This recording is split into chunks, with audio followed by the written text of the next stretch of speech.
অন্নহীনে অন্নদায়িনী দয়াময়ী তুই যে মা অন্নপূর্ণা।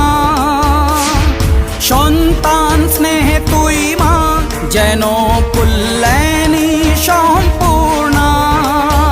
তোর কথা যেন মন্ত্রোচ্চারণ, বজ্র সম কঠিন অনুশাসন, ধৈর্যেশ্বর বংশহা পৃথিবী, ধর্ম ও ন্যায়ের প্রতিচ্ছবি।